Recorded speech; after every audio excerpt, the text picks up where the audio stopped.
Hey friends, and welcome back. If you're new here, my name is Morgan, and today I'm going to be showing you how we make elk pastrami. So this is super easy, and we're actually going to be making it to make Rubins. So not only am I going to show you how to make elk pastrami, I'll also walk you through how we make some of our own bread and also the sauerkraut in order to get this whole meal assembled. So the first thing that we're going to do is just start making a brine. All we need for that is regular salt, canning spices, brown sugar, and then pink curing salt. Looks like this. And it's what really gives it kind of that pink flavoring, and it also helps with the curing process. So it's really important to not skip that step. I will be using the meat eater recipe for the pastrami and then kind of going from there on the other items. So first thing we're gonna do is I have about a gallon of water here in this pot. I'm just gonna dump in 2 tablespoons of the pink curing salt number 1, 3 tablespoons of pickling seasoning, and this is just the ball pickling seasoning that comes pre-made, 1 cup of just white salt, and don't worry, that seems like a ton of salt, but we will be rinsing off the meat after it brines for a few days, so it will not taste that salty in the end. And then 3/4 of a cup of brown sugar.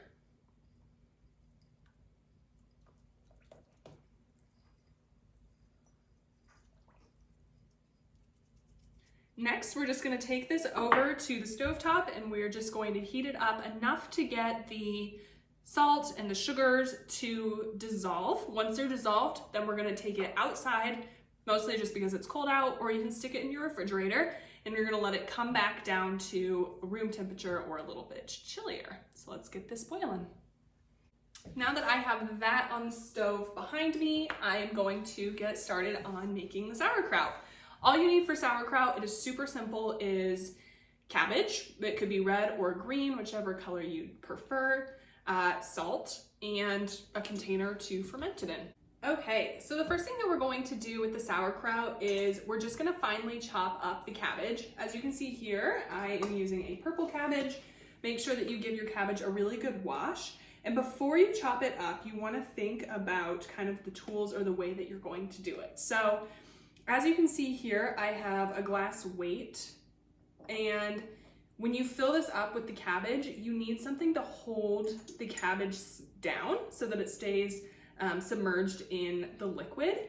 And so if you don't have a glass weight or something like this that will fit in the jar, you can go ahead and just peel off 1 leaf of the cabbage, and we can use that as a kind of holder from letting any of it rise above. So I'm gonna go ahead and pull off probably 2 of these and just set them off to the side. And these will act as a weight as well. So then once you have your weights set aside, we are just gonna go ahead and chop up our cabbage. And you don't need them too big. You just need to make sure that it's big enough so that we can push it in the top of the jar. So how I like to do this is I like to just kind of cut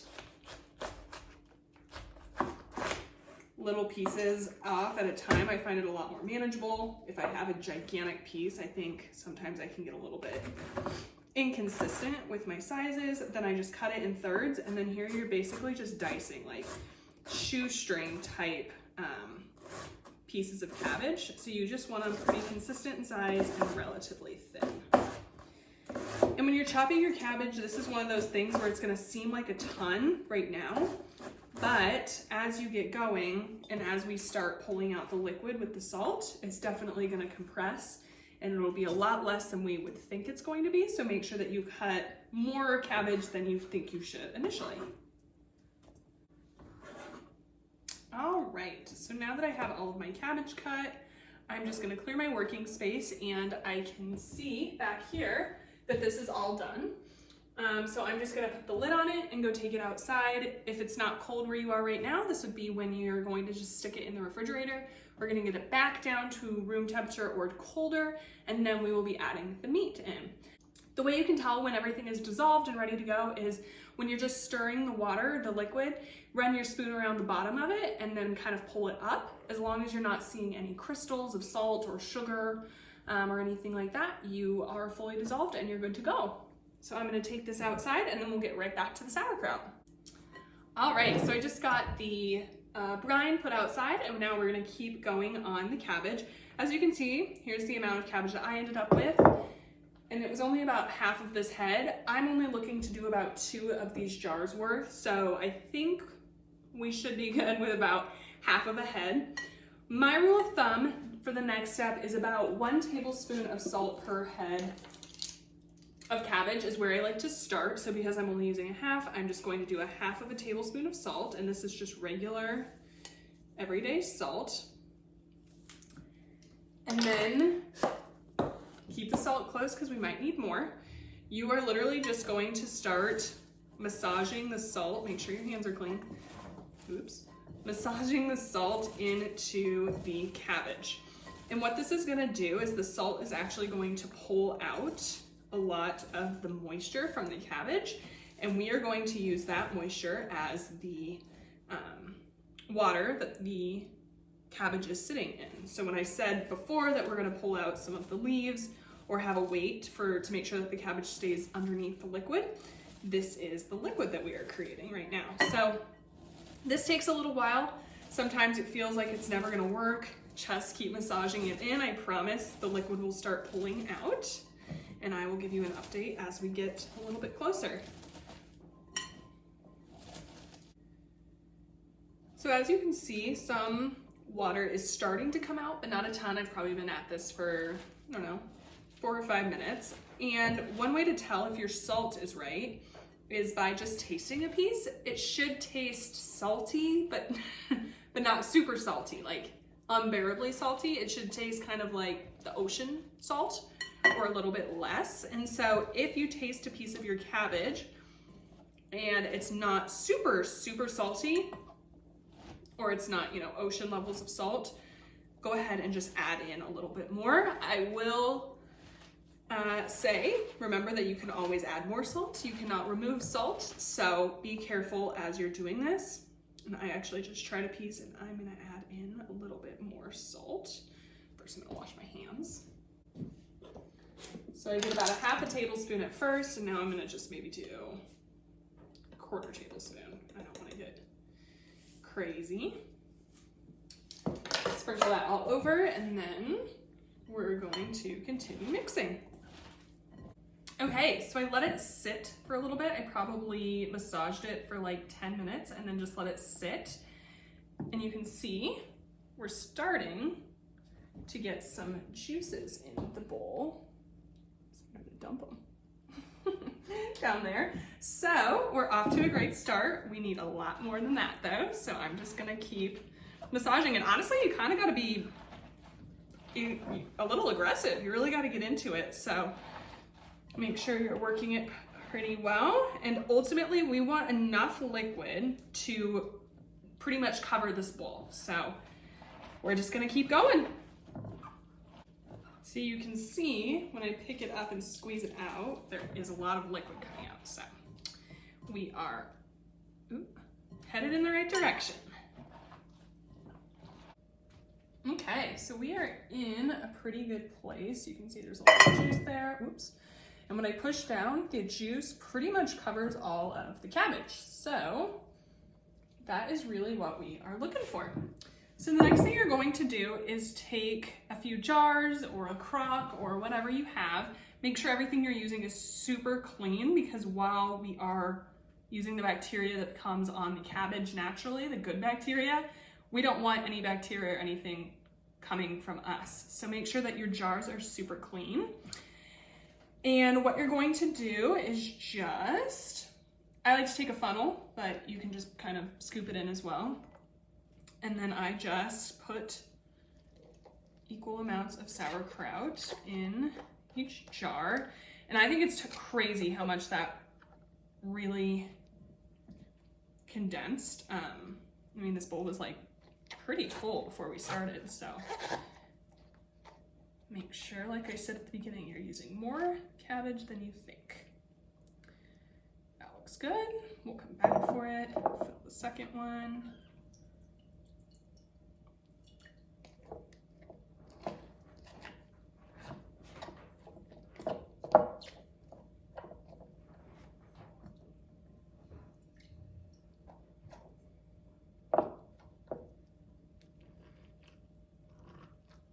Okay, and then what you're gonna wanna do is pour the rest of the juice on top, split between the two.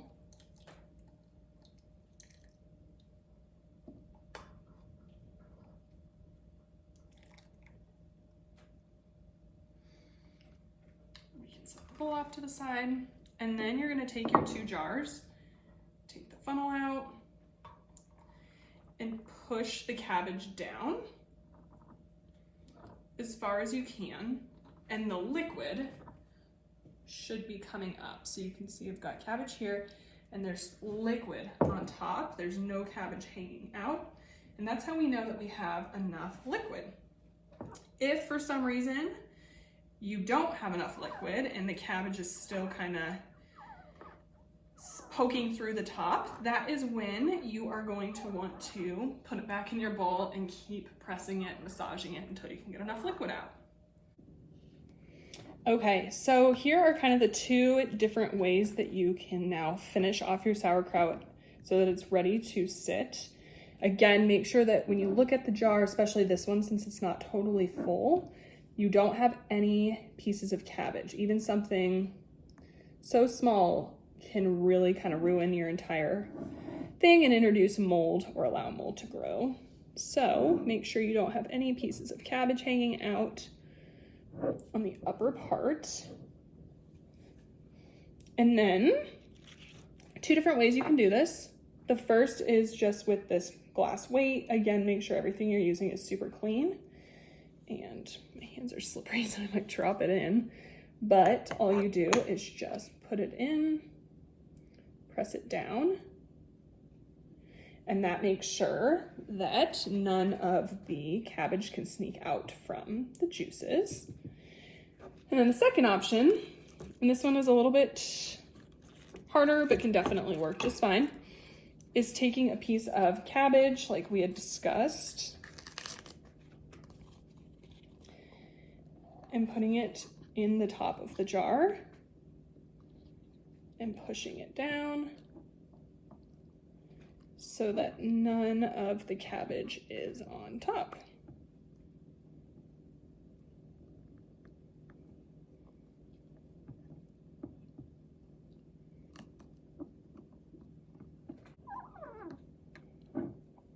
Okay, just like that. And finally, for the sauerkrauts, we need lids to make sure everything is staying really clean, and there's 2 different approaches for the lids as well. The first could just be a regular mason jar lid, and you can stick it on, but don't screw it down tight. The reason for that is because we are going to have gases escaping this because we're fermenting. Gases will be escaping, and if you have this lid on really tight, the gases have nowhere to go. And so if you don't burp it, is what it's called, often enough, it can break your jar since it's glass. So if you're going to go with this method, make sure that you are just unscrewing the lid every day and letting the air out. This is called burping it. And this will just let some of those gases escape. The second way is through a lid like this. I think this is called a air... I'll have to look it up. I'll leave a link of it down in the description, but this is by Year of Plenty. And all you do is just screw it on. You don't have to worry about burping it or anything like that. You can screw it on relatively tight, and then there's water that I have filled in up here. And this will just allow it to self-regulate. So any of the gases that are escaping will come up in here and will be released versus them having nowhere to go within a solution like this. This will definitely work just as well. But this just makes it so if you're gone for the weekend or aren't paying attention to it for a few days, you won't have any issues. All right, so now that both my methods of sauerkraut are done, I'm gonna let these sit for probably about a week.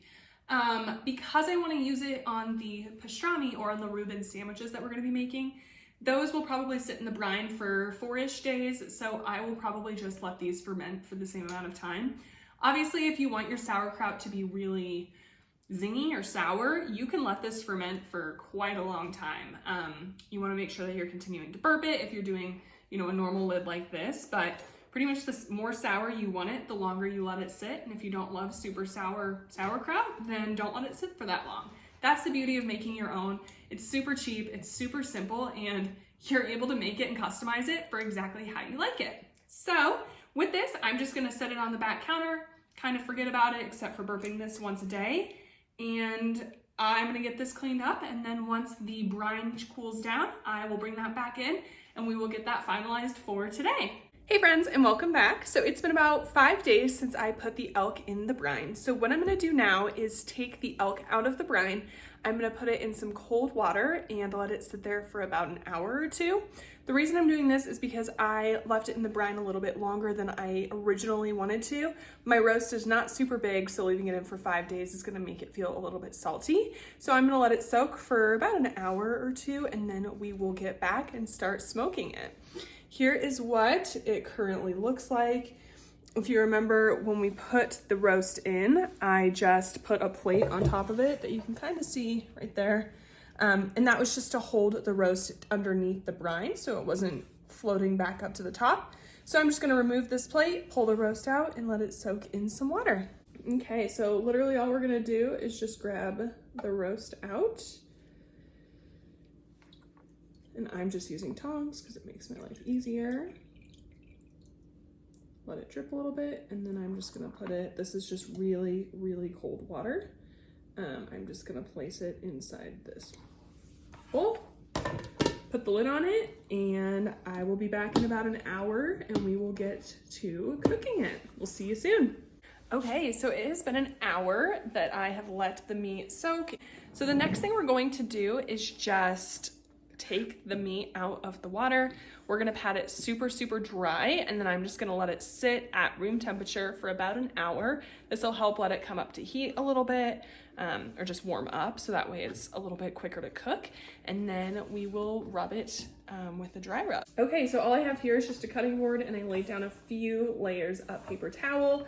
I normally don't love to use paper towel, but when it comes to something like this, where it's, raw meat or something kind of dirty or messy, I will use a paper towel. So just taking off a bit of the seasonings. All I'm gonna do is just pick it up, place it on the paper towel, and then I'm just gonna take another set of paper towel and just pat it dry. And then once it feels really dry, make sure you get kind of all of the edges.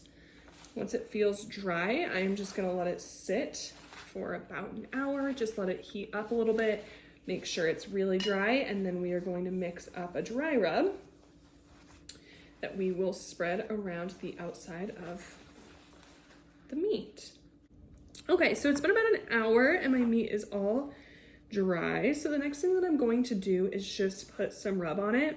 In this bowl, I just have a mixture of rub. It is 2 tablespoons of black pepper, and then 1 tablespoon of paprika, garlic powder, mustard seed, cumin, and traditionally you would use brown sugar. I'm out of brown sugar, so I'm just going to use white sugar. And what we're going to do is first make sure your hands are really clean. I'm gonna throw this paper towel away now. And same with this one down below. What we're going to do is just take this rub and we are going to sprinkle it over and then pat it into the meat as much as possible. So you just want to make sure you get every part of the elk covered. It will be a little bit messy, and then we're going to do all of these edges along with the flat surfaces. And you do want to put this on pretty heavy. Next thing I'm going to do is take this out onto the smoker. It's pretty windy out there, so you probably won't be able to hear me talk, so I'll talk you through it in here. What we're going to do is turn the smoker to 225 degrees, and we're just gonna let it smoke. From there, it should probably be a couple of hours. From there, I am going to keep an eye on it using the internal temperature. And as soon as it gets up to temperature, which I think we're gonna have it around 165, as soon as it hits that, we're gonna bring it inside and we will finish kind of steaming or baking it the rest of the way. So for now, I'm gonna take this, go get the Traeger heated up, and we will get this on.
Now that the bread is done, we're just gonna slice it into desired bread size slices.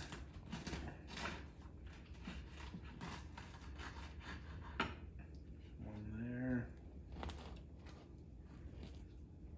If your bread knife is less than 40 years old, it tends to work much better. Go. Got through a couple of those. You can either add butter or mayo to it.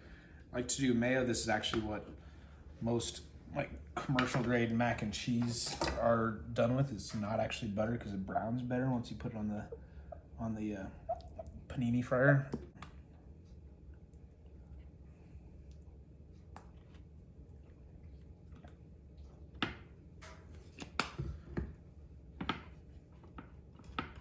Spread it out.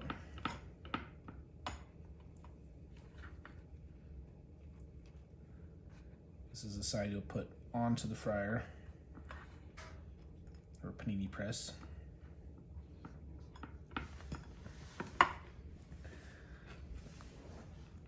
Now we'll just cut off thin slices.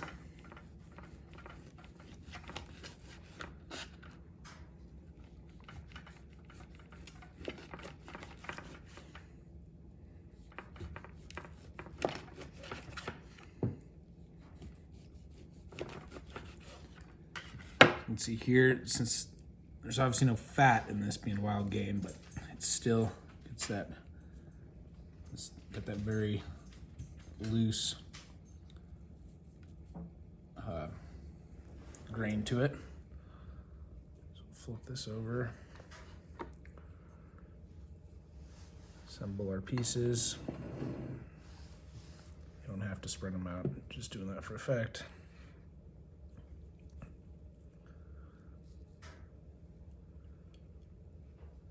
We will add a slice of cheese. This is a small loaf, so just break it in half. Relay it. Some of our homemade kraut.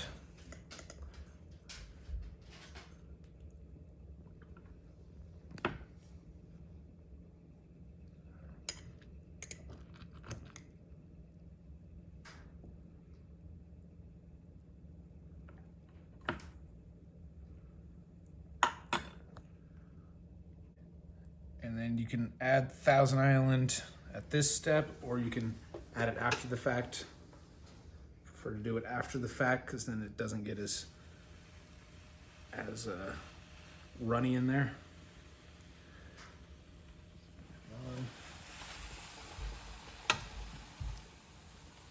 Just pretty much let the weight of the press do the work. Triangles and squares. Yep. Which one's better? Could put 1,000-gallon dressing in, unless you're crazy, but I agree. They're a little crazy.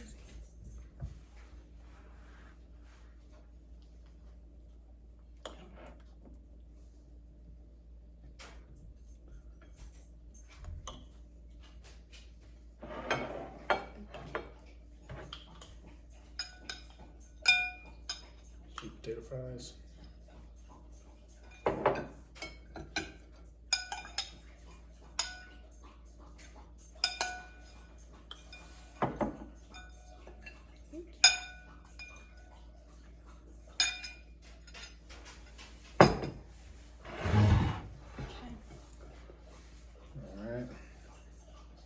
Cheers.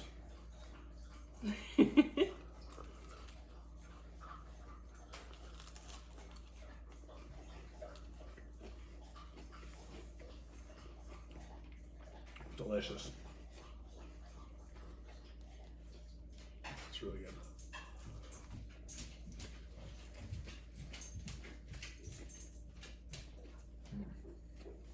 We have dinner sauce. Should have used bigger roast. Oh.